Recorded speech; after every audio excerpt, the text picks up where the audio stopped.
আসসালামু আলাইকুম।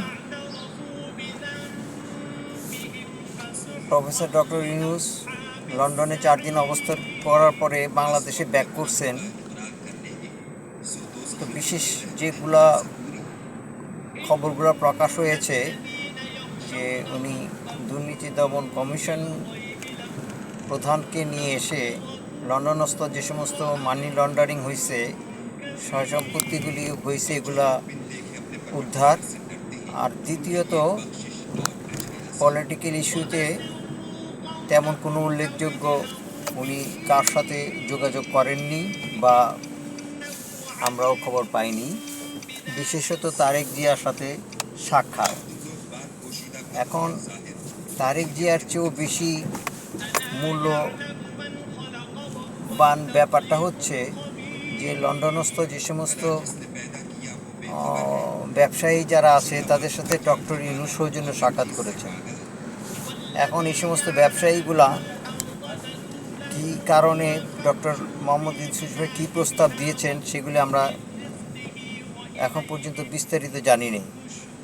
তারেক জিয়ার ইস্যুতে এখন যে তারেক জিয়া ওনার সাথে দেখা করেছেন এবং এটা পলিটিক্যাল ইস্যুতে কতটুকু সাহায্য সহযোগিতা হবে সেগুলি সময় সাপেক্ষ। কারণ বিএনপির এমন কোনো চাবিকাঠি নাই যাতে করে যে বিচারাধীন মামলাগুলা তদারকি করা।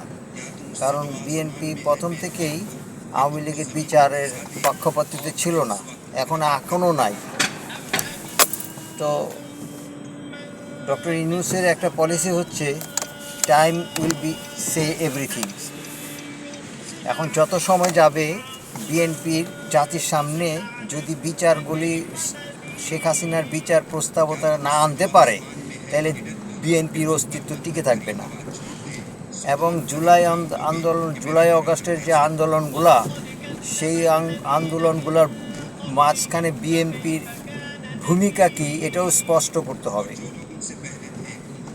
এখন ধন্যবাদ ডক্টর মোহাম্মদ ইউনূসকে, উনি এত সহজেই যে পলিটিক্স বুঝে গেল এটা ধারণাতীত। কারণ উনি দেখতেছেন যে যত 9 মাসের মধ্যে দুদু, ফখরুল, সালাউদ্দিন এই সমস্ত চৌকস বিএনপি নেতারা যেভাবে পচা শামুকে পা কাটছে, সচরাচর তারেক জিয়াও এইভাবে একটা একটা একটা বিপদের সম্মুখীন হবে। কারণ ডক্টর মোহাম্মদ ইউনূসের মতো একটা ঝানু পলিটিশিয়ানের সাথে টেক্কা দেওয়া বা প্রতিযোগিতা করা বিএনপি তথা আমার মনে হয় বাংলাদেশে কোনো রাজনীতিবিদদের নাই। তথাপিও আমরা অস্থিরতা পছন্দ করি না। এখন যেটা ব্যাপার হচ্ছে যে জুলাই আন্দোলনের যে ইস্যুটা, সেই ইস্যুটা যদি সামনে না আনে তাহলে এই সমস্ত ছেলেগুলা যে এখন বাংলাদেশে যারা এই জুলাই আন্দোলনের মধ্যে সম্পৃক্ত তারা দায়ী হয়ে যাবে, তাদেরকে ধরে ধরে মারবে। যেমন আওয়ামী লীগের সময় জাসদের নেতাদের মেরেছিল, জিয়া রহমানের সময় যেমন এটা কি বলে র্যাব তৈরি করে যেভাবে মেরেছিল, ভালো কাজ করার সঙ্গে তারা ছাত্রনেতাদের মেরেছিল, বিএনপিও এইভাবে ধরে ধরে মারবে এই জুলাই আন্দোলনের লোকদের জন্য। সুতরাং আমরা অনেক বেশি চিন্তা লাগছে যে তারেক জিয়াকে নিয়ে এত হইচই, এত মাতামাতি কী করবে বাংলাদেশের জন্য তারেক জিয়া, যতটুকু না ডক্টর ইউনূস করছেন। এখন জুলাই আন্দোলনের যে পটভূমি সেটা আমাদের সামনে একটা বড় ইস্যু। আমরা সবাই যেন ডক্টর মোহাম্মদ ইউনূসকে সেই সময়টা দিতে পারি যে বিচারটা যেন সম্পূর্ণ হতে পারে, যে বিচারের জন্য উনি সমস্যা পড়েছেন। তারেক জিয়া আমি বুঝতে পারতেছি না বিএনপি কেন এই বিচারগুলার করার পরে কেন ইলেকশন যাচ্ছে না। বিএনপি এত মাথা ব্যথা কেন ইলেকশনের জন্য? সেই ইলেকশনের বুঝে কি? সে ইলেকশন করবে, ইলেকশন কেন চাচ্ছে? এমপিরা কেন কি করবে বাংলাদেশে? তাদের কি কাজ আছে? অ্যাক্টিভিটিস চুরি ছাড়া, চাঁদাবাজি ছাড়া। আওয়ামী লীগ যা করছে বিএনপিও তাই করবে। এমপিরা কি করেছে? দেশের সাধারণত 50 বছরে যত এমপি আসছে সবগুলোই তো চোরের আড্ডাখানা। তো এখন ইলেকশন করে আমরা কি চোরকে সিলেক্টেড করব? No election for 5 years, enough is enough.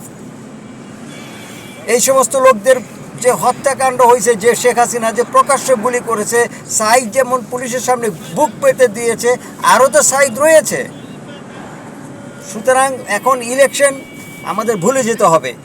Doctor Mohammad Yunus যে পারপাসে লন্ডন এসেছে সেটা সলভ হয়েছে। টিউলিপ সিদ্দিকী এটা প্রতিরোধ করেছে, যে হিসাব টিউলিপ সিদ্দিকী জানে যে এইগুলি দুদকের বিচারের তার সম্মুখীন হতে হবে, সে এটা নিউট্রালাইজ করার জন্য চিঠি দিয়েছিল। প্রফেসর ইউনূস আলহামদুলিল্লাহ সেটা নাকচ করেছে। এখন this is the professor Yunus, যে কাউকে সে ক্ষমা করবে না, হোয়াট এভার ইট ইজ। ধন্যবাদ।